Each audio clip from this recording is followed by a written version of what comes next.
Carlos Fuentes is widely considered to be Mexico's foremost contemporary novelist. His body of work also includes essays, short stories, and plays, all of which have been shaped by the history and the politics of his Mexican heritage. In the 1960s, he spearheaded the El Boom literary movement when a group of otherwise unknown writers from Latin America gained recognition in the United States. His latest novel is The Years With Laura Diaz, and this is it right here. I am pleased to have an old friend, Carlos Fuentes, on this broadcast. Welcome. Wonderful to be with you, Charlie. It's great to see you here. Old friend. You're feeling well, is that? Yeah, wonderful. Yeah. Feel good? Yeah. What are your thoughts on this presidential election before we talk about Mexican politics? Yours or ours? But ours first. We'll come to Mr. Fox in a moment. You know, sometimes when I hear people on television talking about the hot tamale and the big enchilada and the super taco, say, well, Mexican cuisine has invaded the vocabulary of Mexican politics. But as Mexican politics also invaded the politics of the United States, have we exported the PRI to Florida? Yeah, the PR being a long-time establishment In any case, it's very baroque and very difficult to follow from outside the United States. One thing is evident, that it is an anachronism to have this disparity between the popular vote and the electoral college vote. That's something that has to go. It creates too many complications. It's leftover from the 18th century, and nobody understands it. Simply as one man looking through your own lens, how do you see America entering this next millennium? How do you see us? Well, the United States is the most powerful country in the world. It's the only superpower. That is a fact of life. And people have to adjust to this fact of life. Now, my question from outside the United States is, how interested is the United States, the American public, how interested the media, how interested are they really in the world outside the United States? Because sometimes outside the eastern and western seaboards and a few selected media, newspapers, one feels there is a kind of provincialism, a kind of ignorance of what goes on in the world. And the United States simply cannot give itself the luxury of ignoring what goes on in the rest of the world, and knowing it well, and knowing it not only politically but culturally. Especially now, because America's military power, economic power, and cultural power is so extraordinary. You know, if you look at movies, you look at books, you look at everything. Well, you know, this question of cultural power you bring up, many people say, we are being overwhelmed by American culture, by American popular culture. And I think it isn't that deep, you know. There is the profound influence of your great writers of jazz film, and then there's a very superficial, cosmetic influence. But there's also a Latin American influence in the United States. I was going to say that as soon as you spoke. I mean, the 35 million people who speak Spanish in the United States, how many Latin Americans speak English? Just very, very few. And these Latin Americans bring the language and customs and religion and family ties and even good cuisine. I think, I may be wrong, but I think it's the fastest growing political bloc. That's it. That's absolutely it. It'll soon be the largest minority in this country, at least in California and some of the southwestern states. And having a real impact on American music and especially on American music. And perhaps later to extend. Tell me about The Years with Laura Diaz. This is a book I have been withholding within my soul really for many, many years, because it springs from the tales I heard from my grandmothers. I've always maintained that grandmothers are the best novelists in the world. If you don't have a good grandmother, you're not going to be a good novelist. And they told me these marvelous tales about the family origins in Veracruz, the plantations, the German migrant family that came to Veracruz, that incredible incident of my great-grandmother on the stagecoach assaulted by a bandit who sees her rings and asks her for the ring. She says, no, they're my wedding rings. And he says, well, then I'll just chop them off, which he does with a machete. With a machete, yes. With a machete, yes. And she, was very dignified, says, is there anything more you desire? All these stories that accumulate, and you want to write them when you're 15 or you're 20 or you're 25, yet I was telling myself, no, the story isn't over yet. The story of this woman goes beyond that. So I waited until her 72nd birthday when she dies, and then I could tell the novel. Okay. Now, is this the Mexican, it's kind of the answer to the Mexican every woman? Yes, my two grandmothers were very strong Mexican women, early widows who had to bring up their children, work, and be very tough and valiant. So it is an homage to them in a great sense. Also, you know, writing about Mexico, you inevitably give the macho, the male, the role of the protagonist. I wrote another novel, The Death of Artemio Cruz, which is obviously about a very macho Mexican. And this covers the same period of Mexican history, the 20th century, but the protagonist is now a woman. So the scale of values, the way of looking at things, the perspective is completely different. It's totally different. And how much influence did your grandmother have on you in terms of the way you looked at very much. You know, I grew up in the United States. My father was at the Mexican embassy during the New Deal years. Yeah. But every summer I went to Mexico and lived with my two grandmothers. And they had tremendous influence. I mean, not only did they tell me the stories, they kept alive the English language. I could have been simply an English language reader and writer, and I became a Spanish language reader and writer and dreamer, thanks to my grandmothers. I owe a lot to them. Yeah. The story here, tell me the story. The story is very simply the tale of a woman in Mexico, how she develops, the obstacles she has to face, her life, her marriages, her loves, her self-discovery as a photographer, her old age, but as seen by her great-grandson, who is now living in Los Angeles, who has become a Chicano, and who is one day, he's a photographer, and one day taking photographs at the Detroit Institute of Arts, he discovers in the mural painted by Diego Rivera, commissioned by Henry Ford, he finds the profile of his grandmother there. And that clicks off the tale he tells, which is partly true, partly untrue, but it is the way he would like to remember his grandmother. Time in this. You use both linear time and also time as experienced by Of course. There are many ways of feeling and understanding time. There's not only linear time, or the calendar time, or the sublunar time.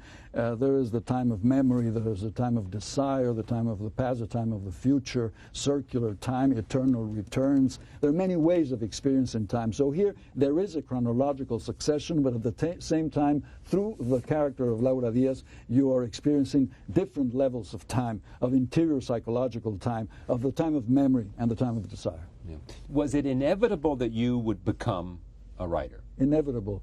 My great uncle, my brother's brother, was a very gifted young poet who died very young, at 21, and I think my father almost prepared me to be a writer, to follow in the footsteps of his dead brother, and surrounded me with books and with the interest in literature since I was a very little boy. I began writing when I was 7 years old. I was living in an apartment house in Washington, D.C., and writing a kind of newspaper which I colored and drew and wrote myself and passed it from door to door and floor to floor in the building. So it was innate in me. I have never been anything. You were your own publisher. I was my own publisher then. Would you do anything different? I mean, if you look now at this career you've had, and people talk about you in the context of every major literary award, your name comes up. Would you do anything different? Would you have lived somewhere different? Would you have written differently? Would you have turned one thing around? No, I would have loved to live in another age. Maybe at times I say, oh, how I wish I would have lived in the Paris of Balzac and Stendhal and the Baudelaire and the great poets and the novelists of the 19th century. I have that kind of nostalgia. Or Paris in the 40s, too. Or less so. Or 30s, 30s. The 30s when Hemingway and Dos Passos. You know, I just read a book called The Dark Valley, a political history of the 30s, and you know it is a history of human stupidity. And fascism. The rise of fascism, Stalinism, the Spanish Civil War, the cowardice of France and Britain. You know, the country that comes out best in the 30s is your country, the United States, thanks to Franklin Roosevelt and the New Deal. Yeah. He coped with the problems, he solved the problems with having to resort to violence and nationalism, but using the human capital of this country. It's quite illustrative. The one thing that I disagree with you about, I know Let's see. Castro. No, you don't. I don't think you do. I think he's just a tyrant, and I don't think that he deserves all of history's... He's your Frankenstein. Yeah. He's your Frankenstein. Castro would not be in power if the United States were not opposing him constantly. I agree with that. See, I agree that's a the problem. Eisenhower administration. You know, there's a famous, couldn't agree more. There's Couldn't a agree famous more. cartoon in which you have all the U.S. presidents, from Eisenhower to Clinton, with a little balloon on top that says, Fidel Castro will fall any moment now. Well, he's still there. Why is he there? Because he can wave the flag of nationalism, the revolution, patriotism against the gringos. If you embrace Fidel Castro, that will be the end of Fidel Castro. I hope there's an enlightened policy, such as the one you follow with China, with other countries, in which you bury the hatchet. Fair enough, because I raise that with every Okay. politician who comes here when they talk about China. Is, you know, why is it that you can't do the same thing, and why don't you believe in the same principles with respect to Cuba? If you believe that free markets, and if you believe that somehow engaging a nation state will have an impact for change, then why not Cuba? No, it's a question which I frankly don't understand. You see, private enterprise in this country is being left behind by the Spaniards and the French and the Canadians and the Mexicans. We're all investing in Cuba. The United States is left outside that process. And even worse, it is left outside the political process and the terrible things that can happen when Castro dies if there is no political process that has been set up in a rational way, and that requires intelligence and comprehension on the part of the United States. I mean, the point is that so you see, we don't disagree. We don't disagree. No, okay. He's not all bad either. I mean, there are some things that have worked. I assume, in terms of some people's lives, have become better. Oh, yes, and that's good. Yes, and in health and education, Batista should have been overthrown, et cetera, et cetera, Yeah. et cetera. But he just seems like a bully and a tyrant. Well, no. And There is no democratic process. Not much tolerance. No, that's true. That is true. And I have constantly done battle in favor of human rights in Cuba. You know, they offered me to publish one of my books in Cuba, and they said, we won't pay you because we don't have money. The copyright. And I said, sure, okay, but with one condition. What is the condition? I said, you must put in my book a dedication to Elizardo Sanchez Santa Cruz, who is the head of the Human Rights Commission in Cuba. That's the last I heard about that. I rest my case. Okay, I rest my case. You live in Mexico and London. That's right. Why? I know why Mexico, but why? Well, I know why Mexico City. Yeah. London, because I can write there. Because London is a great city for writing. The hours are perfect. They go to bed early. I rise at 6 and start writing at 7. I look out of the window. The weather stinks. I don't want to go out and sit in a cafe or anything of the sort. I don't want to go too much to restaurants. The food is not that good. I agree. So Paris wouldn't be good for you. London is better. Paris, Rome, Madrid are cities you want to live in the street. London, you can stay home and write very well, and that's why they have so many good writers. They stay at home. I want to come to Mexico City. Yeah. You and I and Gabriel Garcia we'll get together and talk about the history of Latin America, because many people have said to me, unless you understand the history, you cannot understand the future. That's right. Absolutely. Mexico is charged with history. History is everywhere. I've sometimes said, if you put on the mental newscast on TV of the Mexican people every evening, first item of news would be, we have been conquered by the Spaniards. Second item would be, the gringos have stolen half our territory. And then there was a plane crash, or somebody raped somebody. But the sense of the past is very present. But the changes in the country, Charlie, have been immense. The growth of the middle class, of a youth that demands democracy, that demands normalcy in political life. This has come through in the election. Well, you said to me as you sat down that it was much more a referendum on PRI than it was on Fox. Well, Fox came to embody the opposition to PRI. Even though he was a conservative. Conservative, but surrounded by many left-center people, like Jorge Castañeda and Aguilar Sincer. So he's trying to make, I think, a government of national unity. But to come back to your point, it was a vote basically against 71 years of the PRI and all the vices generated by a system and a party that stays that long in power. How old is Gabriel Garcia Marquez? We're the same age. We were both born in 1928, and so was Shirley Temple. You're both the same age. Yeah. Right. And his health is good? Very good. He had a problem, but he's gone through it with flying colors. He's in excellent health now. Should both of the Salinas brothers be in jail? I don't know. I am of the Anglo-Saxon legal principle that no one is guilty until condemned. I mean that you until convicted.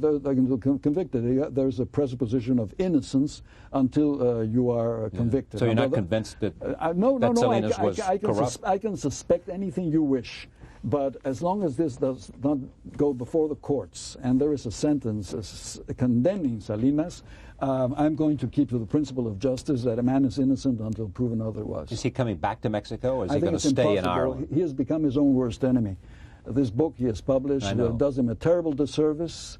He attacks President Cedillo, who is at the height of his popularity. Right. The answer was, as you know, a tape between brother and sister, the brother who's in jail and the sister, in which the brother says, Salinas, my brother is lying.